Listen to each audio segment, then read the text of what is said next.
E aí pessoal, eu sou o Diego do canal Mangás e Mais e hoje trago para vocês mais um vídeo de review, desta vez de uma obra que eu havia cogitado não fazer aquisição porque eu não gostei do final do anime. Eu sei que o final é apenas uma parte da obra, nós devemos considerar toda a construção dela, o desenvolvimento pelo qual ela passa, mas ainda assim. Mas só de birra eu havia colocado na minha cabeça que não faria a aquisição de nenhum produto relacionado à franquia Death Note.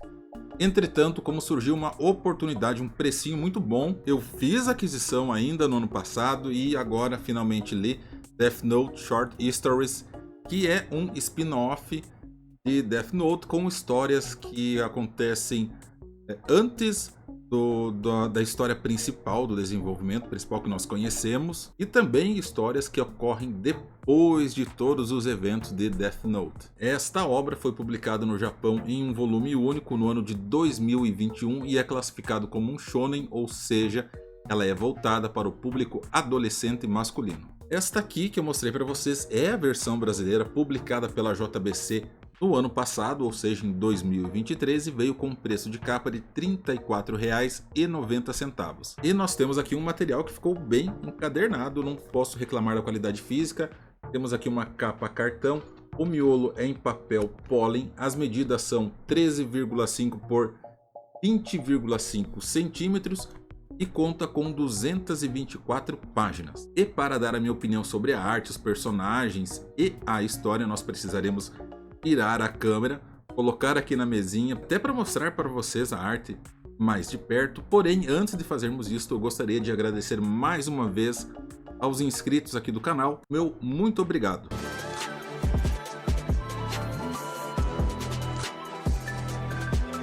Muito bem, pessoal, mostrar para vocês aqui um pouquinho mais de perto a capa, a lombada de Death Note Short Stories. Aqui a parte de trás, tem inclusive relatando aqui os capítulos, né, ou as histórias que nós encontraremos aqui dentro. E eu comprei este mangá pelo preço, tá? Tava uma promoção e também por levar o nome da franquia Death Note.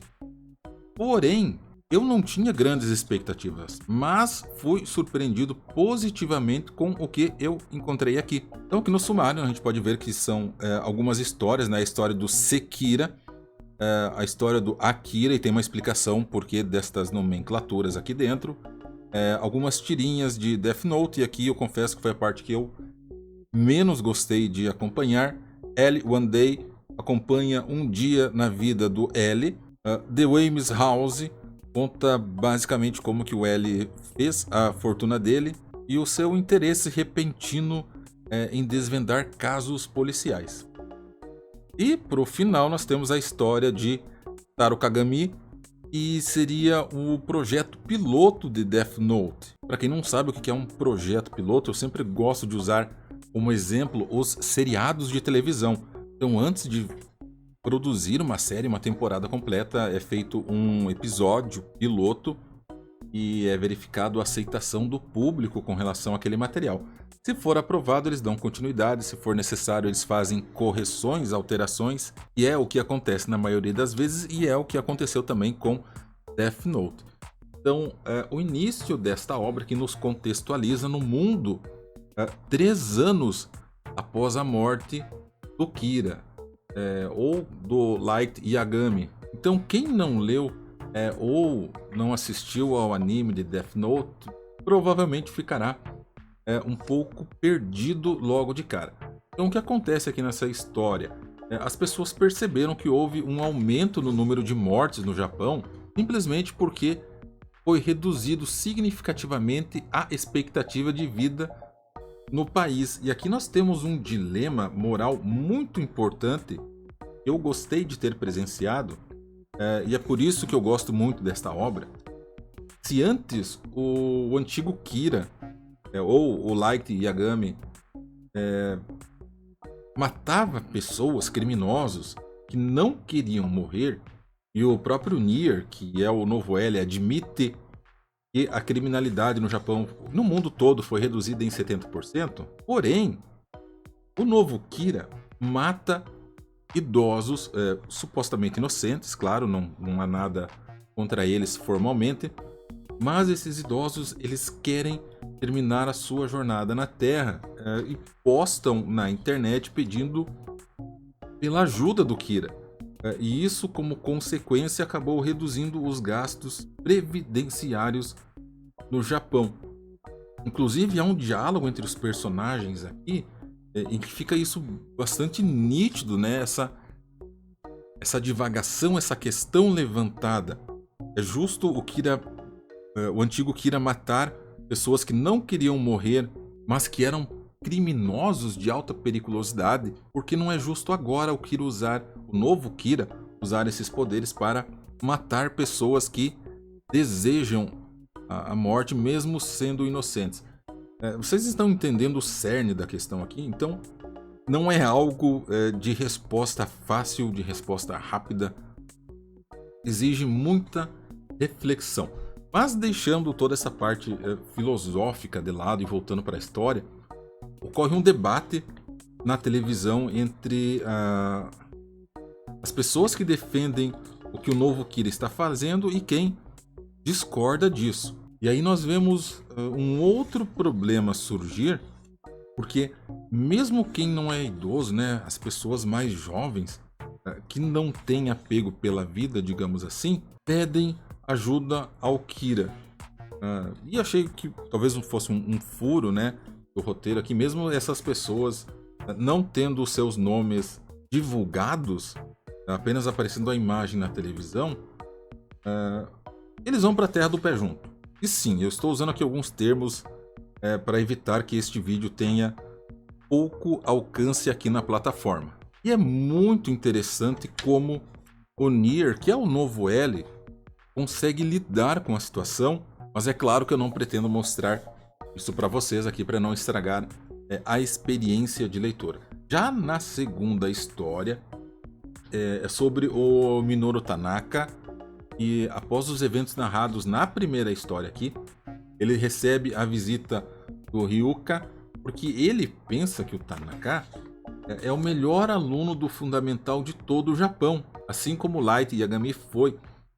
Porém, isso não é bem verdade, né? O que ele é melhor é com relação ao teste de QI. De qualquer forma, o Ryuka oferece o Death Note do Tanaka e fica bastante relutante, porque existe todo um novo contexto aqui envolvendo a sociedade, né? Muitas coisas mudaram, como o uso das tecnologias de informação em tempo real, as câmeras de vigilância por todos os lugares, né? Rastreamento online e tudo mais. Então é um outro contexto bem diferente daquele que nós tivemos na história principal de Death Note. Porém, o Tanaka bola um plano e pede para o Ryuka voltar em 2 anos, que é o ponto em que a história aqui de fato começa. Só que o Tanaka ele é muito inteligente e ele não quer utilizar o Death Note em proveito próprio, né? Ele quer vendê-lo por meio de um leilão, o que não é um crime em si, e faz com que o próprio Ryuka anuncie o livro da morte em uma emissora de televisão que tem ali perto. É uma história muito boa. O novo L, né, o Nier, reconhece que é um adversário extraordinário, quer conhecê-lo porque ele não é um criminoso, afinal vender um Death Note não é um crime, por mais que nós possamos divagar sobre se é certo ou não, mas crime não é. Essa história aqui me prendeu muito, eu não pretendo seguir muito adiante mostrando para vocês aqui, porque o final não me agradou. Eu considerei o final muito ruim, para não utilizar um outro termo. E por que eu não gostei da história, do final da história, melhor dizendo, a história é boa, mas o final não. Acontece que as regras de uso do Death Note foram alteradas depois do leilão, depois que o próprio Tanaka abriu mão do direito de posse do Death Note e devolveu ele pro Ryuka. Então eu considerei um soco no estômago. Aí nós temos aqui o capítulo que eu disse para vocês, com algumas tirinhas de Death Note e os principais protagonistas, né? O L, o Light Yagami, o Ryuka aparecem aqui bastante, a Misa também, mas não é um material aqui que me chamou muita atenção. Temos mais aqui 2 histórias sobre o passado do L, como eu disse, né?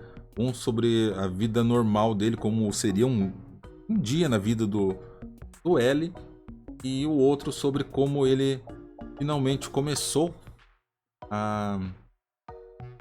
Até passei aqui para outra história. Acabei passando para outra história. E o segundo capítulo sobre o L, então, é sobre como ele fez a fortuna dele e como ele começou a se interessar por assassinatos. Já a última história aqui, a história do Taro Kagami, é o projeto piloto de Death Note, como nós conhecemos. Então o Taro é um garoto de 13 anos que encontrou o Death Note que o Ryoka perdeu, sem saber do que se tratava aquilo. Ele escreveu como se fosse um diário, né? E, por sorte, não mencionou o próprio nome, mas relatou que alguns garotos bateram nele naquele dia e escreveu o nome desses garotos. Então, todos eles morreram. Ao descobrir do que de fato se tratava, ele apagou os nomes com a Death Eraser, né, a borrachinha, e esses garotos ressuscitaram. Mas logo na sequência, todos os 5 garotos morrem novamente, junto com os 2 policiais que estavam investigando toda aquela situação. Isso só pode indicar que, ou significar que, mais alguém ali também possuía um Death Note. É uma história muito boa e com um final aí sim muito satisfatório. Obviamente, como é uma resenha aqui, uma review, sem dar spoilers, eu não posso contar as partes mais interessantes, mas ainda assim todo o desenvolvimento aqui das histórias são muito boas. Eu penso que a parte forte desse material aqui são as histórias. De fato, eu dou uma nota 8. A arte eu também gostei, dos traços do autor. Não é nada excepcional assim, mas é algo que eu considerei muito agradável, então dou uma nota 7,5, assim como o desenvolvimento dos personagens. Novamente, por serem histórias mais curtas, os personagens não são tão desenvolvidos assim. Nós não entendemos eles com uma profundidade maior. Ainda assim, da forma como está feito, é ok, é muito bom. Eu dou uma nota 7,5, perfazendo assim uma média final de, vai lá, 7,66. Se você conhece Death Note, já assistiu a animação, eu recomendo este material. Ele não vem te explicar as coisas, mas ele te mostra um pouco do que ocorre depois de Death Note e, claro, ajuda também a expandir o universo da franquia. E, obviamente, se você comprar com um belo desconto em relação ao preço de capa, melhor ainda. E o vídeo de hoje vai ficando por aqui. Se você me acompanhou até o finalzinho, meu muito obrigado. Eu sou o Diego, do canal Mangás e Mais. Até mais!